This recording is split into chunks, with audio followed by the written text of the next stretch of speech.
तुझी झाली का? नाही त्यावेळेला सक्तीने नाही करायची अशी भूमिका होती बापूंची पण. पळवाटा काढू नका. पळवाटा नका काढू. बरं. सक्तीने नाही करायची. तर मग आज काय कसं करता सक्ती करायची? सक्तीला करायची नाही. म्हणजे तुम्ही कुठे कमी पडलात?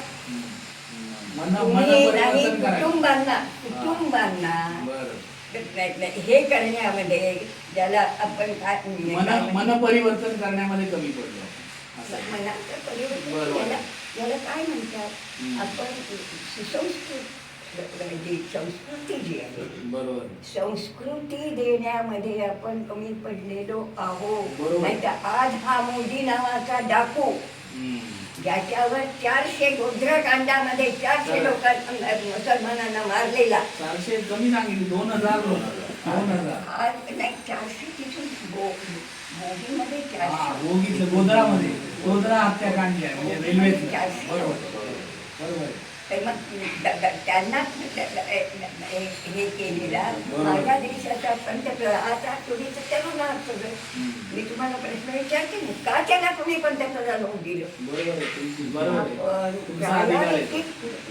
कशाला द्यायची आहे?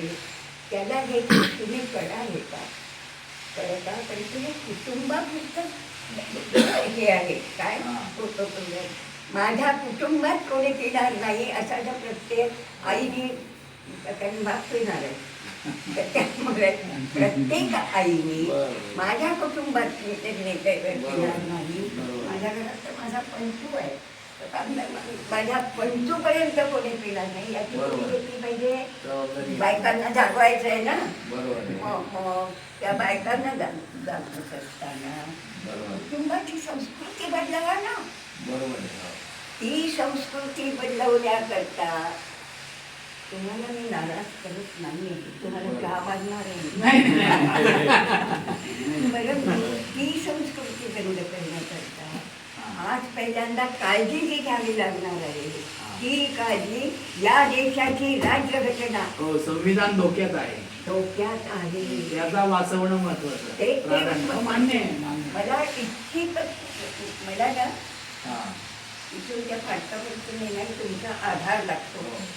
मला राग जो येतो याचा येतो, जनता मी 12 वर्षाची असताना अरुणाजी काय केलं आम्ही त्यावेळेला लढलो, आज लढता येत नाही. 2 दमडीची माणसं एक हे झालेला काय तडीपार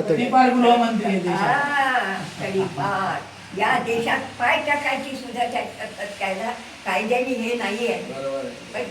हे सगळे असताना आपण त्या का बोलत नाही आहोत? ते तुमचं संविधान हे करतायत ना. माझ्या मनाची जी ऐकून घ्या, माझ्या मनाची घाललेली ही आहे. त्यांना या RSS ला जाणते,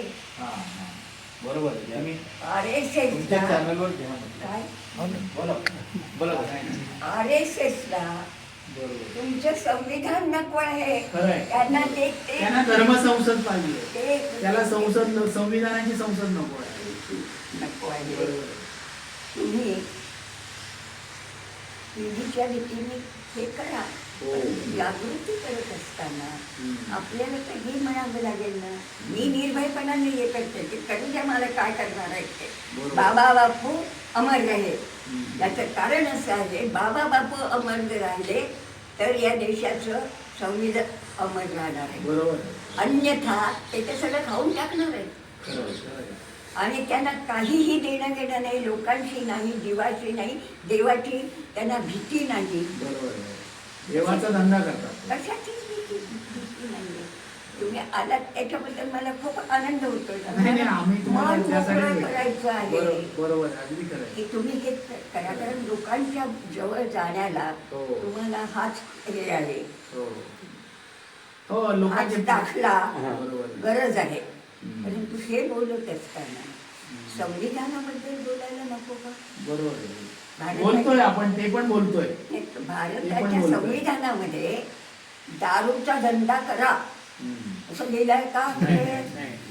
उलट लिहिलंय. मग उलट दारू आणि व्यसनवर्धक पदार्थ मर्यादित ठेवले पाहिजे असं म्हटलंय.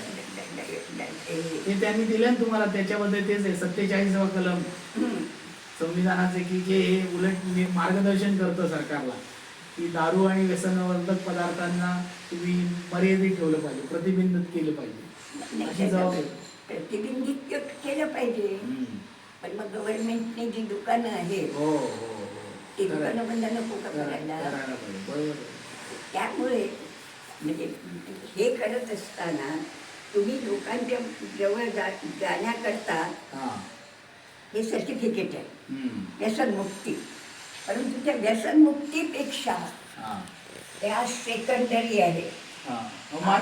आज प्रायोरिटीने हे आहे, हे जे बसलेले आहे RSS. ज्या वेळेला आमच्या घरादारांच्या वरनं नांगर फिरलेला आहे स्वातंत्र्य मिळवण्याकरता, बरोबर, त्यावेळेला हे जाऊन ज्या नागपुरामध्ये डॉक्टर मुंजा होता, मुंजे हिटलरला भेटला होता. बरोबर, दादांना माहीत असेल. डॉक्टर हिटलरला जाऊन भेटला होता जर्मनीमध्ये. बरोबर, आमच्या देशात लोकांनी हे केलेलं आहे, तुम्ही तिकडनं सैन्य आणा, आम्ही इकडनं उठतो. आणि प्युअर ब्लड पाहिजे होतं, प्युअर ब्लड करता, प्युअर ब्लड करता. आता या सगळ्या ज्या गोष्टी आहेत त्या गोष्टी करत असताना तुम्हाला हे जर हे घेऊन जायचं असेल लोकांना, मी काय म्हणते, हा तुमचा जो कार्यक्रम आहे हा लोकांच्या बरोबर जाऊन त्यांच्याशी